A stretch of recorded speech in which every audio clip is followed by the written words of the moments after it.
नमस्ते दोस्तों, कैसे हैं आप? मेरा नाम निशांत स्वराज हुआ और आप देख रहे हैं रोजगार का जुगाड़ चैनल, जो सरकारी नौकरी में सबसे आसान और सबसे बेहतरीन तरीका है सफलता पाने के लिए। जैसा कि आपको स्टैटिक जीके का वादा किया गया था, स्टैटिक जीके का वीडियो अपलोड कर दिया गया है।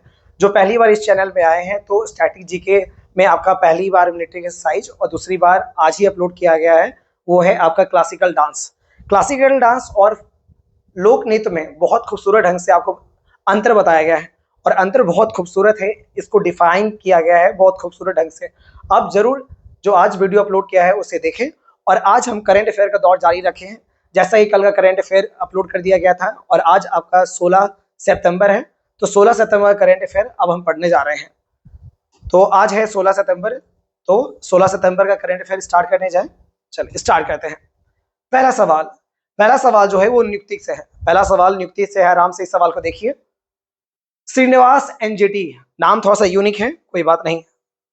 श्रीनिवास एनजीटी को किस संस्था का अध्यक्ष नियुक्त किया गया है? किस संस्था का अध्यक्ष यानी चेयरमैन, अगर अध्यक्ष को इंग्लिश में कहा जाए तो आप इसको चेयरमैन बोल सकते हैं, चेयरमैन। और यार कोई भी संस्था आम संस्था नहीं है। सेबी आपको पता है, जितना भी शेयर मार्केट और म्यूचुअल फंड है उसको कंट्रोल करती है SEBI. NSE national stock exchange, RBI reserve bank of India और एलआईसी लाइफ इंश्योरेंस कॉर्पोरेशन। तो बताइए इसका आंसर क्या हो सकता है? आंसर, क्वेश्चन क्या है? श्रीनिवास एनजीटी। तो इसका आंसर जो है वो है एनएसई यानी नेशनल स्टॉक एक्सचेंज। यानी नेशनल स्टॉक एक्सचेंज के अभी नए जो चेयरमैन बने हैं वो है श्रीनिवास एनजीटी। चलिए हम एक्सप्लेन करेंगे पहले एनएसई को, उसके बाद हम तीनों के और तीनों ऑप्शन जानने की कोशिश करेंगे। चलिए तो हम यहाँ क्या लिखेंगे? एनएसई। एनएसई क्या है? नेशनल स्टॉक एक्सचेंज है, एक्सचेंज है। यानी जो किसी भी कंपनी को लिस्ट कराना है, मान लो किसी कंपनी को शेयर जारी करना है, जैसे फॉर एग्जाम्पल आप सब्जी लेने जाते हैं तो कहाँ लेने जाते हैं? सब्जी मंडी में जाते हैं, मॉल में जाते हैं। उसी तरह माने चले कोई कंपनी अपना शेयर बेचना चाह रही है, रिलायंस है, एमआरएफ है, अभी नया नया पीडब्ल्यू जो है फिजिक्स वाला, वो भी अपना नया शेयर इशू करने जा रहा है। अब सवाल है, वो मार्केट में तो बोलेगी नहीं, ए भाई मेरा शेयर ले लो, मेरा शेयर ले लो। यानी उसको भी एक ऐसा प्लेटफॉर्म चाहिए जहां पर वो अपना शेयर बेच सके। तो भारत का सबसे बड़ा जो स्टॉक एक्सचेंज है उसका नाम क्या है? नेशनल स्टॉक एक्सचेंज, जिसकी स्थापना हुई थी 1992 में। जिसकी स्थापना हुई थी 1992 में। इसमें 2600 से ज्यादा कंपनियां लिस्टेड है। लिस्टेड मतलब नाम दर्ज है, नाम दर्ज है। यानी 2600 कंपनियां आप खरीद सकते हैं, बेच सकते हैं। कहाँ? नेशनल स्टॉक एक्सचेंज में। कब स्थापना किया गया? 1992 में। और ये कहाँ है? स्थान कहाँ है? हेडक्वार्टर कहाँ है एनएससी का? वो है मुंबई। वो कहाँ है? मुंबई में है। तो यार सर, नेशनल स्टॉक एक्सचेंज क्या है? एक ऐसा जगह है जहां पर विभिन्न कंपनियां अपना शेयर खरीदती है और बेचती है। कब स्थापित किया? 1992 में स्थापित किया। कितनी कंपनी यहाँ नाम दर्ज करवाई है? 2600 से ज्यादा कंपनी नाम दर्ज करवाई है। और स्थान कहाँ है? यानी एनएससी जो नेशनल स्टॉक एक्सचेंज अगर नजर आएगा तो कहाँ नजर आएगा? मुंबई में नजर आएगा। तो और इसका पूछा था अध्यक्ष, तो अध्यक्ष कौन है? इसका अध्यक्ष है आपका श्रीनिवास एनजीटी। अब आते हैं सेबी का, बात करते हैं। अब हम किससे बात करते हैं? सेबी का। चलिए सेबी का हम खूब जानते हैं इसके बारे में। इसकी स्थापना जो हुई थी, इसकी स्थापना 12 अप्रैल 1988 को हुई थी। इसकी स्थापना हुई थी 12 अप्रैल 1988। मुख्यालय यानी हेडक्वार्टर, सर मुख्यालय को यहाँ हम हेडक्वार्टर लिखते हैं। इसका भी हेडक्वार्टर क्या है? मुंबई। इसका भी हेडक्वार्टर कहाँ है? मुंबई। यानी नेशनल स्टॉक एक्सचेंज का भी हेडक्वार्टर है मुंबई और सेबी का भी हेडक्वार्टर क्या है? मुंबई। स्थापना कब हुआ? 12 अप्रैल 1988 को। और वर्तमान में अगर इसका अध्यक्ष देखा जाए, बहुत पावरफुल संस्था है सर। इसका जो अध्यक्ष है वो आपका है तुहिन कांता पांडे। तुहिन कांता पांडे ये अध्यक्ष है किसके? सेबी का। और सेबी का कार्य अगर देखा जाए, जैसे आरबीआई काम क्या है? नोट जारी करना। बैंकों को बैंक कहलाता है, सभी जो भारतीय बैंक है उसको नियंत्रण करता है कौन? आरबीआई।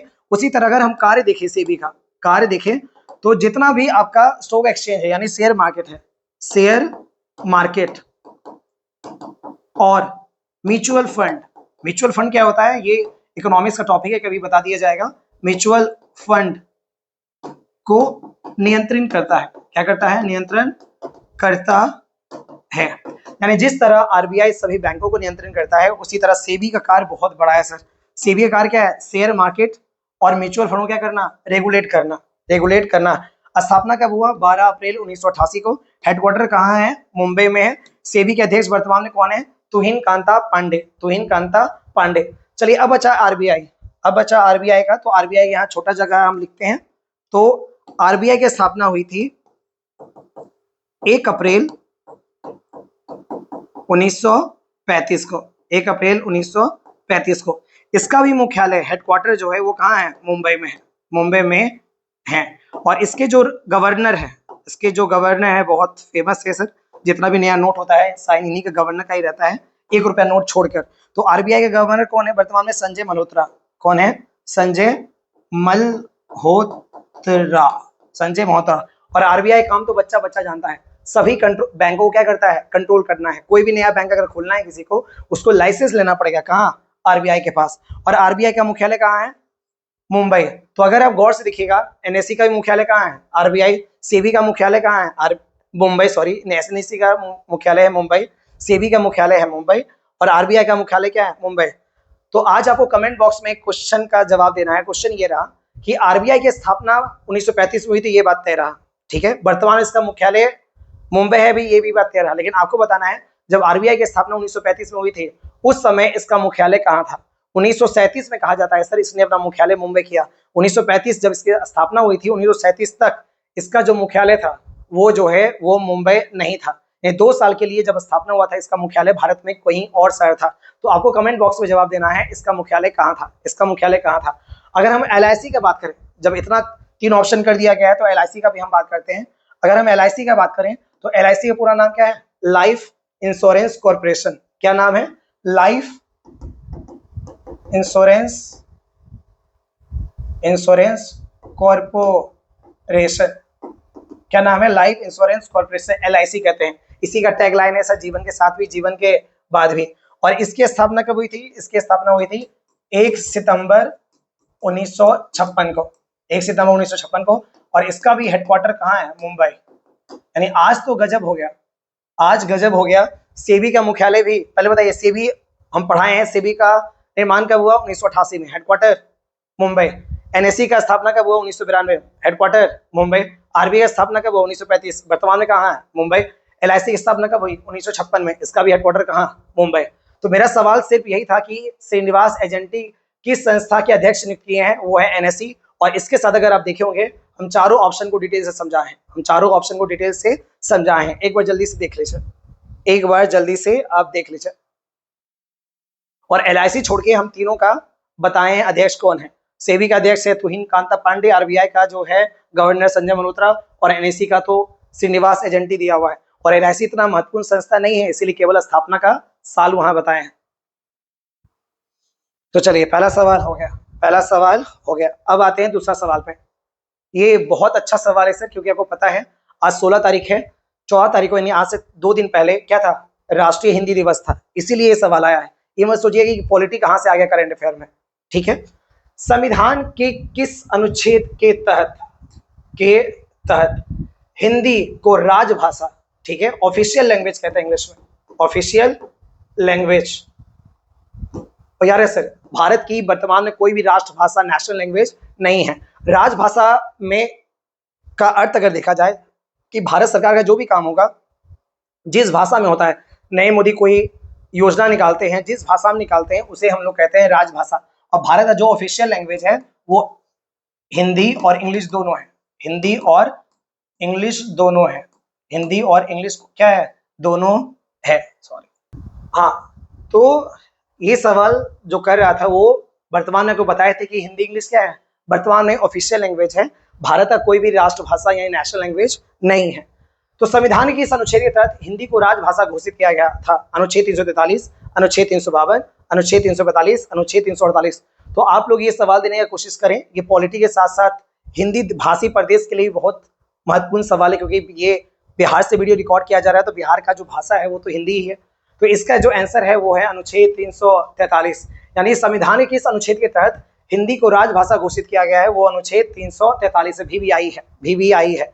और ये सवाल क्यों बना, क्योंकि आपको पता है सर, राष्ट्रीय हिंदी दिवस, राष्ट्रीय हिंदी दिवस कब मनाया जाता है, वो मनाया जाता है आपका 14 सितंबर को, 14 सितंबर को मनाया जाता है।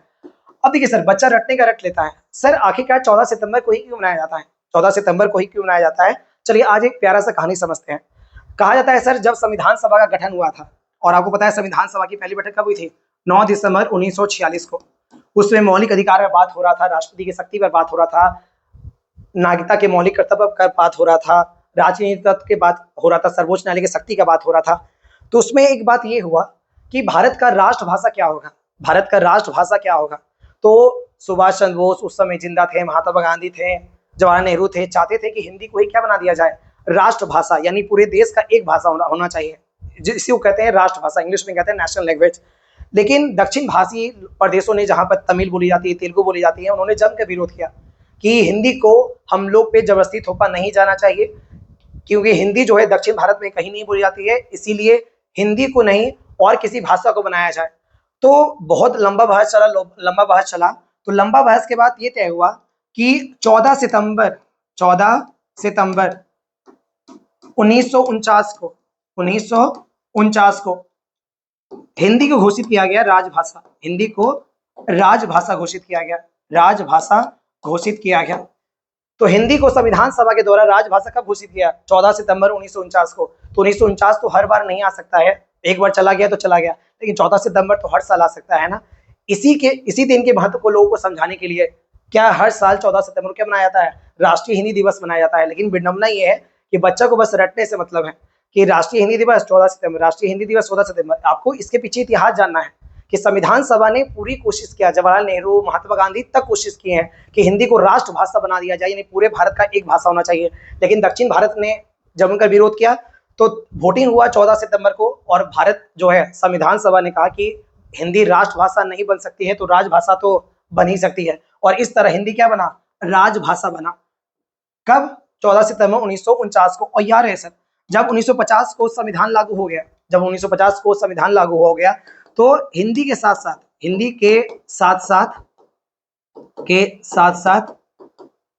इंग्लिश को भी राजभाषा बना दिया गया, राजभाषा बना दिया गया। किसके साथ साथ? हिंदी और इंग्लिश, हिंदी के साथ साथ किसको? इंग्लिश को भी। यानी अब भारत सरकार का जो भी योजना आएगा, जो भी परियोजना आएगा, सब हिंदी के साथ साथ कहाँ? इंग्लिश में भी छपेगा, ताकि दक्षिण भारत का जो विरोध प्रदर्शन है उसको क्या किया जाए? कम किया जा सके। यानी हिंदी को राष्ट्रभाषा ना बनाया गया और हिंदी को राजभाषा बनाया गया, और किसके साथ? इंग्लिश के साथ। और बोला गया कि 15 साल के बाद, क्या बोला गया? 15 साल के बाद दक्षिण भारत अच्छे से हिंदी सीख ले और बाद में इंग्लिश को हटा दिया जाएगा और केवल हिंदी क्या बनेगा? राष्ट्रभाषा बनेगा। कितना साल का समय दिया गया दक्षिण भारत के लोगों को? 15 साल का समय दिया गया। समय बीतता चला गया, धीरे धीरे 1960 आ रहा है, 1961 आ रहा है, 1962 आ रहा है। अब 1965, क्योंकि 15 साल जोड़िए तो 1950 में 15 साल जोड़िए तो 1965 आएगा। अब उस समय प्रधानमंत्री जवाहरलाल नेहरू थे, उन्होंने कहा कि हिंदी को राष्ट्रभाषा बना दिया जाए और इंग्लिश को हटा दिया जाए। तो दक्षिण भारत में जबरदस्त प्रदर्शन हुआ, दक्षिण भारत में जबरदस्त प्रदर्शन हुआ। उनका कहना था जैसा चल रहा है वैसा चलने दीजिए, हम हिंदी को बर्दाश्त नहीं करेंगे। इसीलिए इस प्रदर्शन को रोकने के लिए 1963 में आपका एक अधिनियम आया जिसका नाम है आपका राजभाषा अधिनियम, राजभाषा अधिनियम, राजभाषा अधिनियम। इंग्लिश में कहते हैं ऑफिशियल लैंग्वेज एक्ट। कब आया? 1963 में आया, जिसके तहत हिंदी और इंग्लिश को अनिश्चित काल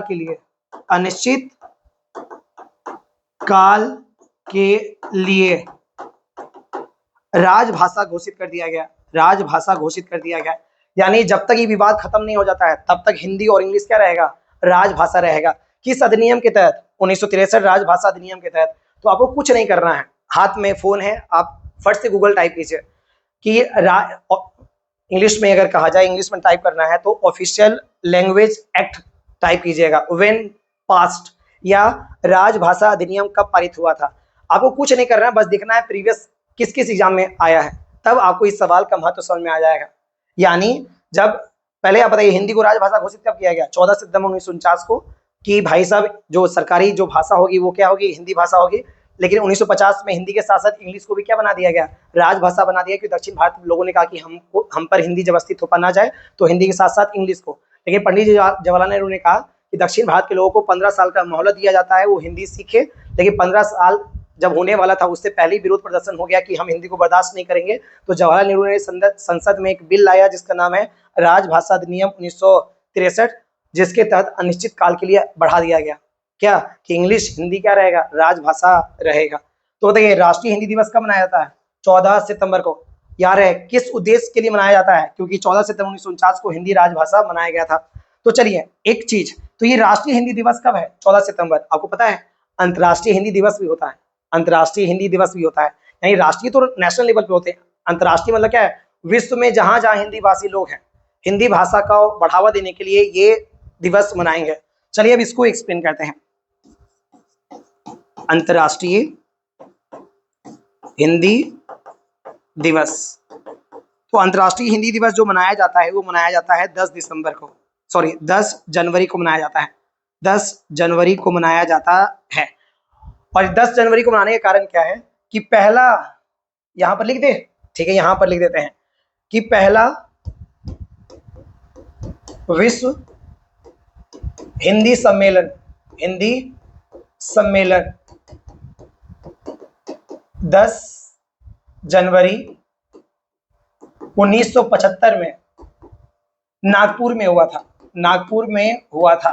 क्या हुआ था पहला, विश्व हिंदी सम्मेलन, यानी जहां जहां हिंदी भाषा के लोग बोले जाते हैं, हिंदी का विकास कैसे होगा, ये सम्मेलन हुआ था कहां, नागपुर में। कब हुआ था, 10 जनवरी 1975 को। और तब से ये तय हो गया कि 10 जनवरी को हर साल मनाया जाएगा अंतर्राष्ट्रीय हिंदी दिवस। तो केवल राष्ट्रीय याद नहीं रखना है, केवल राष्ट्रीय याद करके अगर नौकरी लगता है तो आप बेवकूफ हैं, या तो आप जनरल कंडीशन को जानते नहीं है, या जानते हैं तो बहुत कम जानते हैं। तो राष्ट्रीय हिंदी दिवस कब, 14 सितंबर। क्यों मनाया जाता है, क्योंकि 14 सितंबर 1949 को हिंदी को राजभाषा घोषित किया था। तो ये भी पूछता है, अगर पॉलिटी अगर देखा जाए, पॉलिटी कितना महान सवाल है, हिंदी को किस वर्ष संविधान सभा के द्वारा राजभाषा घोषित किया गया था। देखिए 1949, डेट सही बताइए, 14 सितंबर 1949 को। वर्तमान में राजभाषा कौन कौन है, वर्तमान में राजभाषा है हिंदी और इंग्लिश। अंतर्राष्ट्रीय हिंदी दिवस कब मनाया जाता है, 10 जनवरी को। क्यों मनाया जाता है, क्योंकि पहला विश्व हिंदी सम्मेलन कहाँ हुआ था, नागपुर में हुआ था। ये भी अलग से सवाल है कि पहला विश्व हिंदी सम्मेलन कहाँ हुआ था, वो है नागपुर में, तो याद रहेगा। तो चलिए इसको एक बार देख लीजिए, इसको एक बार देख लीजिए और समझिए कितना महत्वपूर्ण है करेंट अफेयर। करेंट अफेयर को कभी भी करंट अफेयर के दृष्टिकोण से मत पढ़िए, इसमें हिस्ट्री, ज्योग्राफी, पॉलिटी, इकोनॉमिक्स सब छुपा हुआ है। जैसे इससे पहले हम सेवी बताए थे, म्यूचुअल फंड बताए, आपका एनएससी बताया, वो क्या हो गया, इकोनॉमिक्स हो गया। देखिए ये पॉलिटी हो गया, ये क्या हो गया, पॉलिटी हो गया। चलिए तो उम्मीद करते हैं डिस्कशन अच्छा लगा होगा। चलिए अब तीसरा नंबर सवाल पढ़ते हैं, अब तीसरा नंबर सवाल पढ़ते हैं। तीसरा नंबर सवाल पढ़िए, ये थोड़ा सा गर्व करने वाली बात है। हाँ, IIM अहमदाबाद, आपको पता है सर IIM का पूरा नाम क्या है, Indian institute of management, Indian institute of management, Indian institute of management कहाँ का, अहमदाबाद ने अपना पहला अंतरराष्ट्रीय परिसर, परिसर को इंग्लिश में कहते हैं कैंपस, क्या कहते हैं, कैंपस। जैसे मेरा रोजगार का जुगाड़ है, अभी ऑनलाइन कैंपस है, हो सकता है कल हम क्या करें, ऑफलाइन कैंपस खोल दे, बिहार में या इंडिया में कहीं भी। तो यही है, तो एक IIM अहमदाबाद का कैंपस जो अहमदाबाद में तो है ही, तो इसने क्या किया, अपना एक ब्रांच खोला, वो भी कहाँ, इंटरनेशनल लेवल पे। तो ये बहुत गर्व करने वाली बात है कि सर IIT दिल्ली ने अपना एक ब्रांच खोला था कहाँ, अबू धाबी में। अब IIM अहमदाबाद ने अपना पहला अंतरराष्ट्रीय जो ब्रांच खोला है अबू धाबी, दुबई, शारजहां, रियाद। तो इसका जो आंसर है वो है दुबई, इसका जो आंसर है वो है दुबई। तो ये गर्व करने वाली बात है सर कि IIM अहमदाबाद ने, ऐसे पूछेगा वो भारत का कौन सा पहला इंडियन इंस्टीट्यूट ऑफ मैनेजमेंट है जिसने अपना कैंपस अंतरराष्ट्रीय स्तर पे खोला, दुबई। तो आपको क्या बोलना है, ऑप्शन में रहेगा IIM Calcutta, IIM Kanpur, IIM Delhi, IIM Ahmedabad. तो आंसर क्या रहेगा, IIM अहमदाबाद। तो ये सवाल समझ में आया कि ये कॉलेज का नाम है जिसका नाम है Indian institute of management Ahmedabad. इसने अपना पहला अंतरराष्ट्रीय कैंपस खोला, ठीक है, कहाँ, तो Abu Dhabi, Dubai, Sharjah, Riyadh. तो इसका आंसर कहाँ है, दुबई। और आपको बताते चले भारत का पहला IIM जो है, भारत का पहला जो IIM है वो है कलकत्ता। वो कहाँ है, कलकत्ता। नहीं भारत का। और आपको पता है सर मैनेजमेंट के लिए, MBA के लिए, BBA के लिए भारत का सबसे बेहतरीन कॉलेज है कौन? IIM। कहाँ का? अहमदाबाद का, कोलकाता का, बैंगलोर का। तो भारत का पहला IIM यानी इंडियन इंस्टीट्यूट ऑफ मैनेजमेंट कहाँ स्थापित किया गया था? कलकत्ता में। कब? 1961 में। कब स्थापित किया गया था? 1961 में। तो ये सवाल समझ में आया कि IIM अहमदाबाद में अपना पहला अंतर्राष्ट्रीय परिसर कहाँ खोला, यानी कैंपस कहाँ खोला? वो है दुबई। चलिए हम आगे बढ़ते हैं, आगे बढ़ते हैं। सवाल अच्छे से देखिए। हाँ, ये तो बहुत तगड़ा सवाल है सर, ये अंतर्राष्ट्रीय स्तर पे कहा जाता है, बहुत अच्छा सवाल है। यूपीएससी से लेके ग्रुप डी तक का क्वेश्चन आने की संभावना 100% है, ये बात तय लीजिए। बस यार ये क्वेश्चन आउट है, ये आना तय रहा।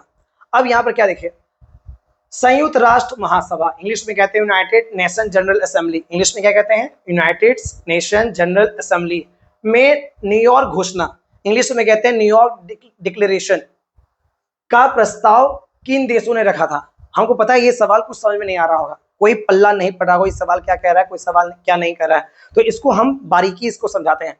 पहले समझाते हैं संयुक्त राष्ट्र महासभा। संयुक्त राष्ट्र महासभा समझाते हैं। ये संयुक्त राष्ट्र का संगठन है, इसकी स्थापना हुई थी 1945 में और हेडक्वार्टर यानी मुख्यालय जो है वो है न्यूयॉर्क है, न्यूयॉर्क है, जो कहाँ पड़ता है? यूएसए में पड़ता है।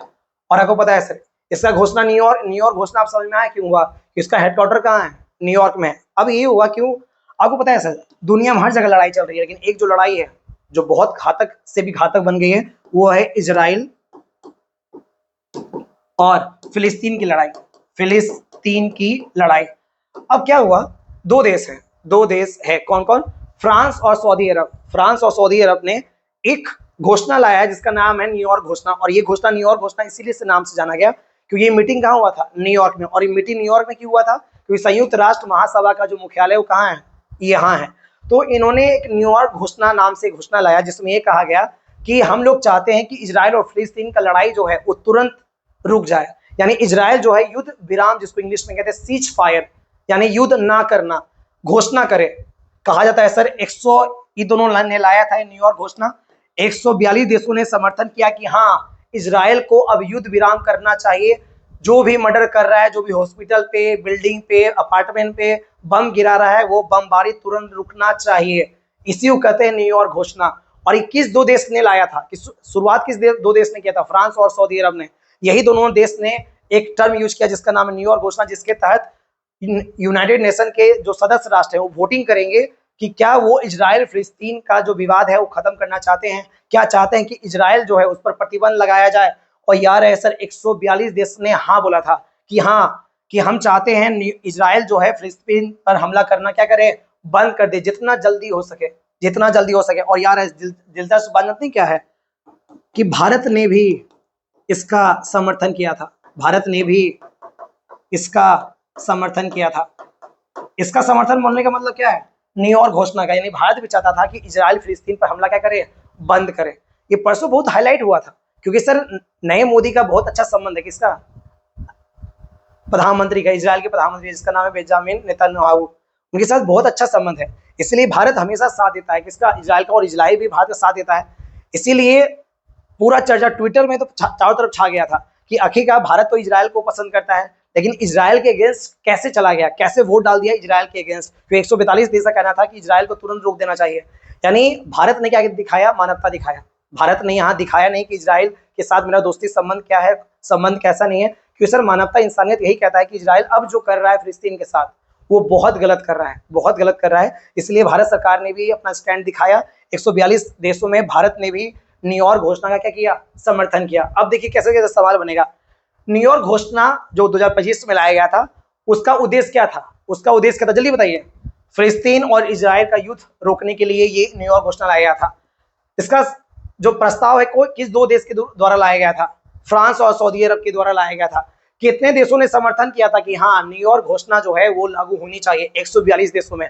और 142 देशों में कौन एक देश था? भारत भी था जिसने समर्थन किया था कि बस इजराइल बस हो गया, अब मासूमों का जो कत्लेआम मचा रहा है, भूखमरी से बच्चा वहां मर रहा है, औरतें विधवा हो रही है, अब बंद किया जाए, अब बंद किया जाए। तो इस तरह भारत ने अपना स्टैंड रुक कर दिया कि इजराइल इसमें अब हम तुम्हारा साथ देंगे नहीं, जो कि होना भी चाहिए था, जो कि होना भी चाहिए था। तो उम्मीद करते हैं ये सवाल आपको समझ में आया होगा। न्यूयॉर्क घोषणा इसीलिए रखा गया क्योंकि यूनाइटेड नेशंस का जो हेडक्वार्टर है वो कहाँ है, न्यूयॉर्क है। तो ये सवाल अच्छे से देख लीजिए, बहुत इंटरनेशनल अंतर्राष्ट्रीय स्तर पे बहुत तगड़ा सवाल है।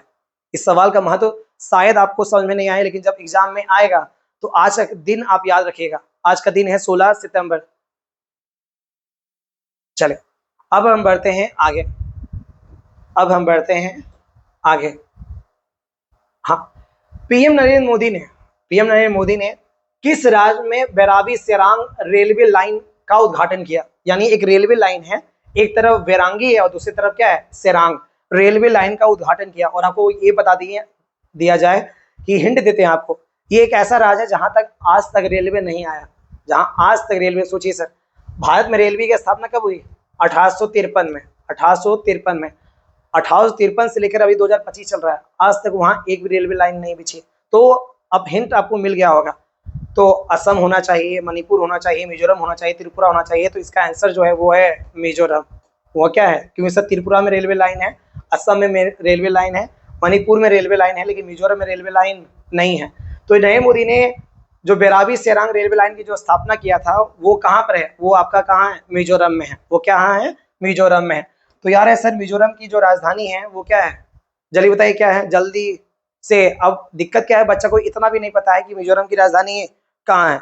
चलिए, तो मिजोरम की राजधानी जो है वो है आइजोल। वो क्या है? आइजोल। पहली बार मिजोरम की राजधानी आइजोल जो है रेलवे से कनेक्ट होगी, इतना साल के बाद, इतना साल के बाद। तो चलिए हम मिजोरम का थोड़ा सा कहानी जान लेते हैं। किससे कहानी जान लेते हैं? मिजोरम का A to Z, कि वहाँ जनजाति कौन सी रहती है, त्योहार कौन सा। सोचिए, स्ट्रैटेजी में आता है त्योहार, हम आपको त्योहार करंट अफेयर में पढ़ा देंगे। मिजोरम तो स्थापना कब हुआ? चलिए हम देखते जाते हैं। स्थापना, मिजोरम राज्य की जो स्थापना हुआ वो हुआ आपका 20 फरवरी 1987 को। तो बताइए मिजोरम राज्य घोषित कब हुआ? 20 फरवरी 1987 को। ठीक है, चलिए राज्यपाल पढ़ते हैं। अब क्या पढ़ते हैं? राज्यपाल यानी गवर्नर। गवर्नर नाम ठीक है वीके सिंह। क्या नाम है? वीके सिंह नाम है। मुख्यमंत्री, मुख्यमंत्री ये नॉर्थ ईस्ट के हैं सर, तो काफी कम चर्चा में रहते हैं। मुख्यमंत्री का नाम है लालदू मोहा। क्या मस्त नाम है। बहुत बार स्टूडेंट जो है ये नाम पहली बार जीवन में सुन रहे होंगे, जबकि बिहार उतना ही भारत है का हिस्सा है जितना मिजोरम भारत का हिस्सा है। तो मुख्यमंत्री कौन है? लालदू मोहा। लालदू मोहा। विधानसभा सीट कितनी है? विधानसभा सीट जो है वो है आपका है 40। वो कितना है? 40। लोकसभा सीट है 1 और राज्यसभा भी सीट क्या है? 1। राज्यसभा भी सीट क्या है? 1। तो यार है सर, मिजोरम की स्थापना कब हुई थी? 20 फरवरी 1987 को। राज्यपाल वीके सिंह है, मुख्यमंत्री लालदू मोहा है, विधानसभा 40 है, लोकसभा 1 है और राज्यसभा क्या है? 1 है। अगर हम त्योहार का बात करें, अगर हम त्योहार यानी फेस्टिवल का बात करें, और यार है सर जो भी हम त्योहार लिखेंगे बहुत हम रिसर्च करके आते हैं। अब विश्वास मानिए, हम 1 घंटा करेंट अफेयर, 40 घंटा करेंट अफेयर पढ़ने के लिए हम 3 घंटा पढ़ते हैं। 3 घंटा यानी पहले ऑफलाइन पढ़ाओ फिर ऑनलाइन पढ़ाओ, बहुत मेहनत करते हैं सर। तो आपको हम जो भी लिखवा रहे हैं सब प्रीवियस ही है। तो त्योहार का तो दुनिया जहां का त्योहार है, लेकिन हम आपको वही लिखवाएंगे जो प्रीवियस है और आने की संभावना सबसे ज्यादा है। तो त्योहार जो है इसका 2 मुख्य है, 2 इसका त्योहार जो मुख्य है। एक है पॉइंट नंबर 1 पावलकूट। क्या नाम है? पावलकूट त्योहार। और दूसरा जो है वो है चापचरकूट। चापचरकूट।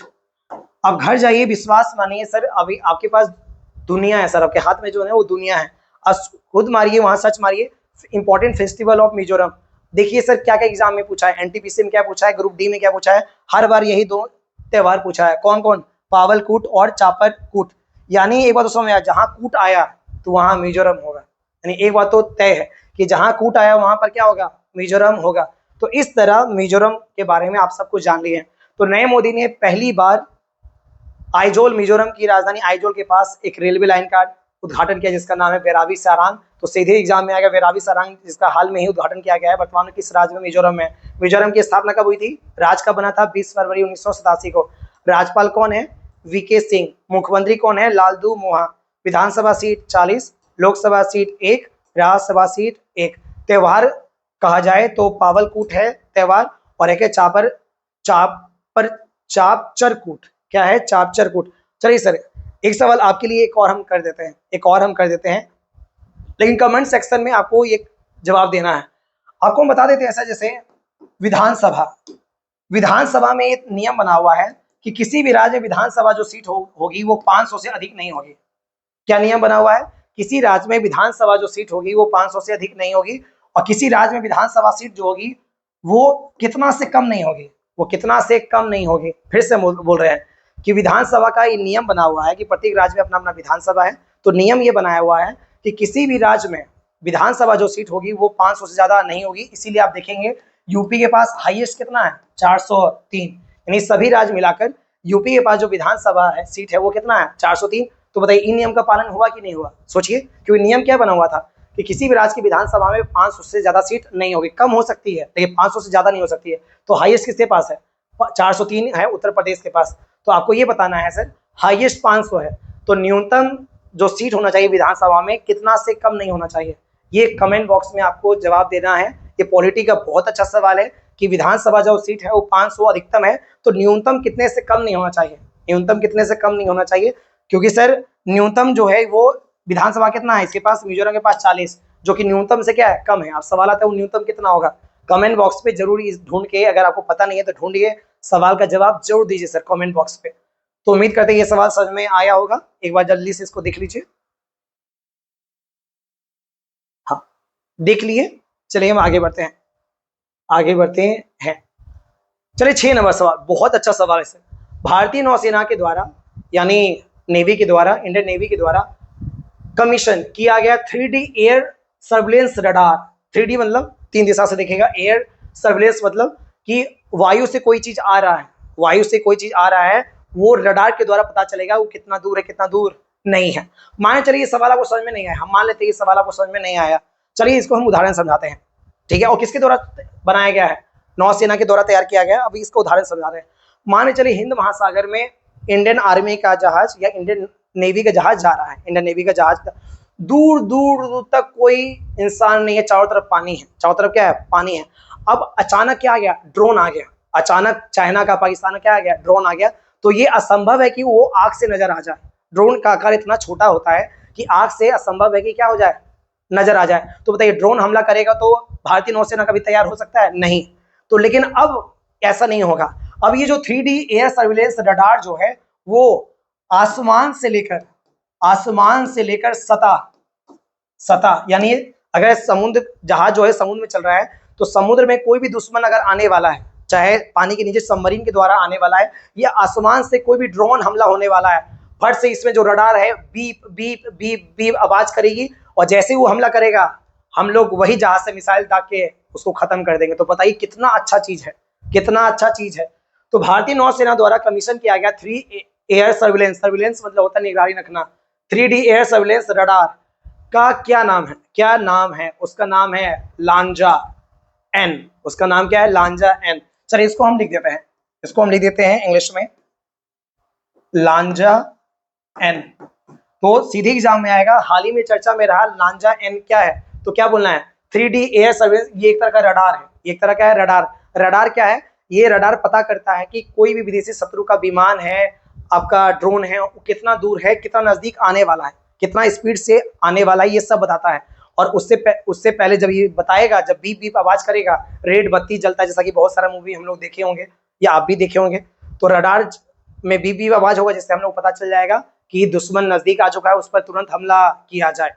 तो ये बहुत अच्छा चीज बनाया गया है भारतीय सेना के द्वारा। तो गर्व करने वाली बात है सर कि भारत भी उन चुनिंदा देशों में हो गया कि समुद्र में उसका निगरानी करने के लिए अब बेहतर उसको क्या मिला है? रडार मिला है, जिसका नाम क्या है? लांजा। इसका नाम क्या है? लांजा। तो उम्मीद करते हैं ये सवाल समझ में आया। सवाल फिर से पढ़ लेते हैं। भारतीय नौसेना द्वारा कमीशन किया गया 3D एयर सर्विलेंस रडार का क्या नाम है? उसका नाम क्या है? लांजा। ठीक है। और किसके लिए बनाया गया था? भारतीय नौसेना के द्वारा बनाया गया। तो क्यों पता है सर, समुद्र में दूर दूर तक कोई इंसान रहता नहीं है, कोई विदेशी जहाज रहता नहीं है, तो अचानक अगर हमला कर दिया जाता है किसी मिसाइल के द्वारा, किसी ड्रोन के द्वारा, और आग से हमेशा देखते रहना दूरबीन लगा के, तो असंभव है। इसीलिए इससे बचने के लिए भारत सरकार ने ये लैंजा एन नाम से रडार का निर्माण किया है। तो ये बहुत अच्छी खबर है सर, क्योंकि सर हमारे सैनिकों की सुरक्षा तो एक तरह क्या है? देश की सुरक्षा गारंटी है, देश की सुरक्षा की गारंटी है। चलिए तो इस सवाल को अच्छे से देख लीजिए। हाँ, अब आते हैं हम अगले सवाल की ओर। चलिए फिर से आ गए हैं नरेंद्र मोदी।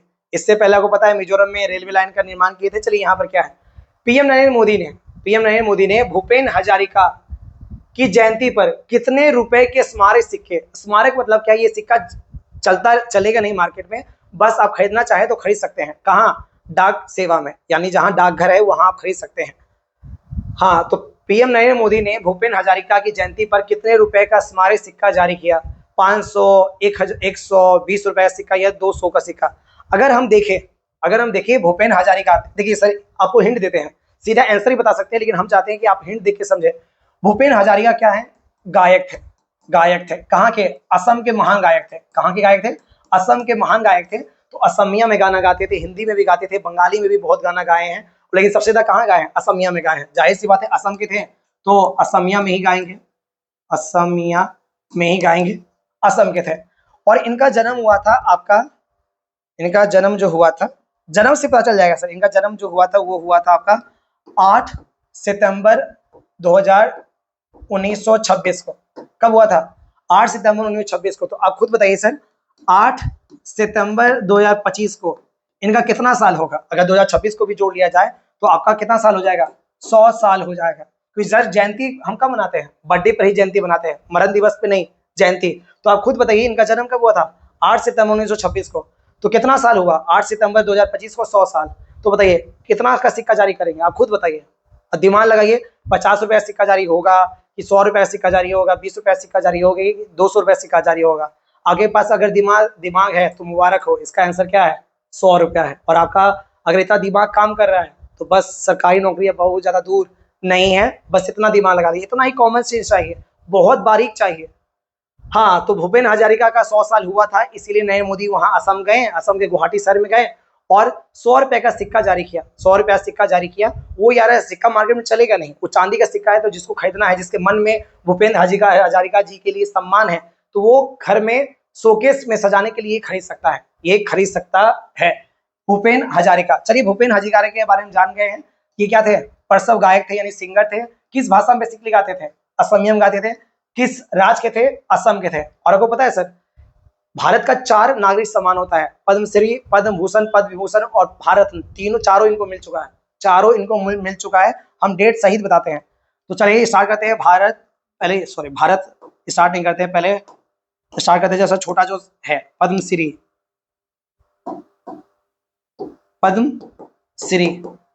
जो सबसे छोटा सम्मान, नागरिक सम्मान, ये मिला इनको 1970 में। चलिए पद्म भूषण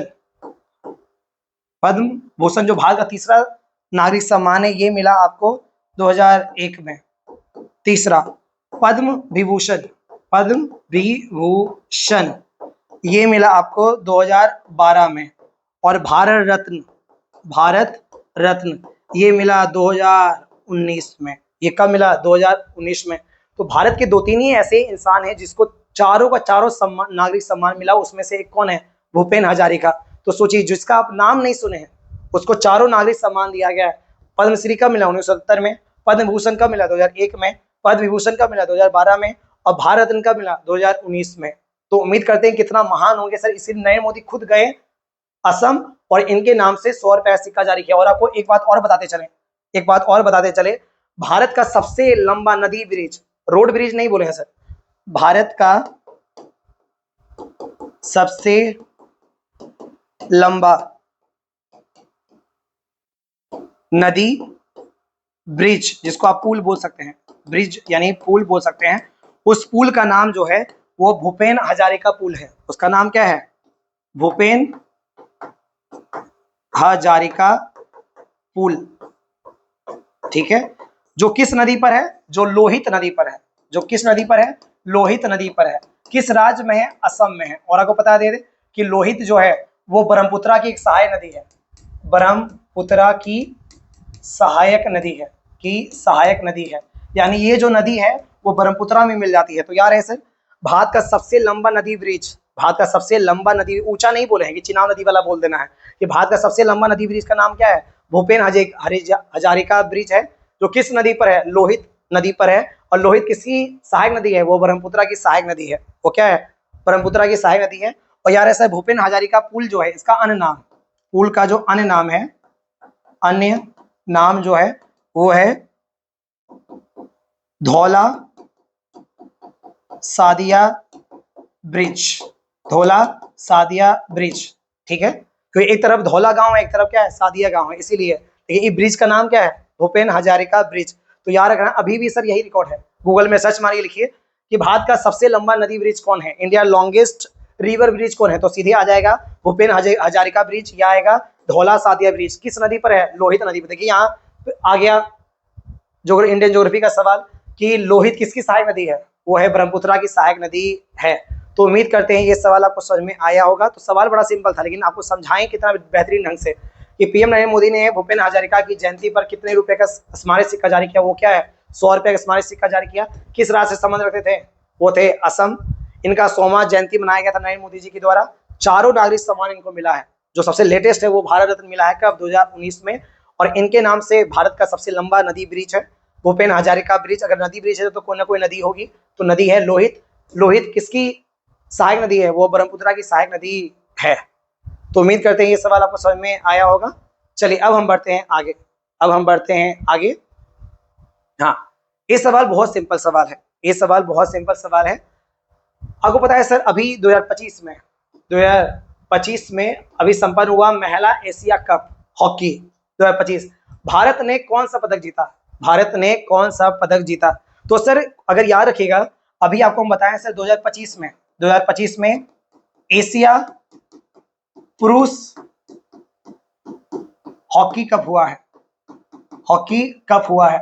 कहाँ हुआ है पुरुष वाला, वो हुआ है राजगीर में। कहाँ हुआ है, राजगीर में, बिहार, ठीक है। और किसने जीता, भारत ने जीता। यानी जो स्वर्ण पदक जीता किसने जीता, भारत ने जीता। और उप विजेता कौन बना, वो है दक्षिण कोरिया। वो कौन है, दक्षिण कोरिया। ये आपको हम ऑलरेडी पढ़ा चुके हैं, कल परसों ऑलरेडी पढ़ा चुके हैं। तो ये पुरुष का बात कर रहा था। अब यहाँ बात क्या है, महिला का बात कर रहा है। अब यहाँ बात कर रहा है महिला। तो महिला एशिया कप 2025 में भारत ने कौन सा पदक जीता। तो चलिए देख लेते हैं, ये पहले हुआ कहाँ है, पहले ये हुआ कहाँ है महिला का एशिया कप। पुरुष वाला तो बिहार राजगीर में हुआ है, ये महिला वाला कहाँ हुआ है, तो चलिए हम देख लेते हैं। महिला वाला जो हुआ है वो हुआ है चाइना में, जगह नाम है होंग झाऊ, होंग झाऊ, चीन में हुआ है, चीन में हुआ है।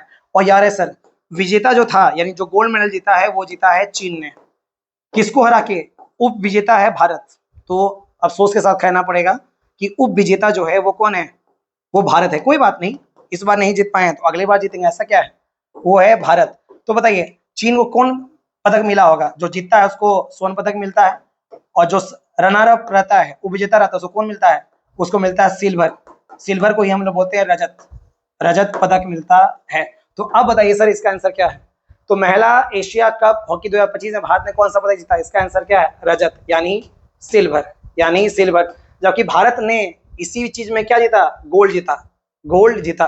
चलिए कोई बात नहीं सर, अगर इस बार नहीं हुआ है तो हिम्मत आने की जरूरत नहीं है, अगली बार जब होगा फिर से तो उसमें फिर से प्रदर्शन किया जाएगा।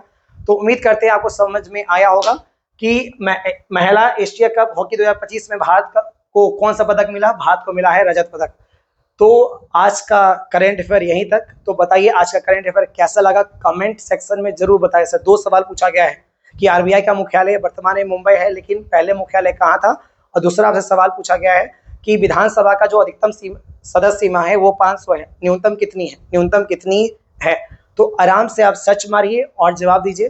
और प्लीज लाइक, सब्सक्राइब और कमेंट जरूर करें ताकि पता चले कि बच्चा इंगेज है।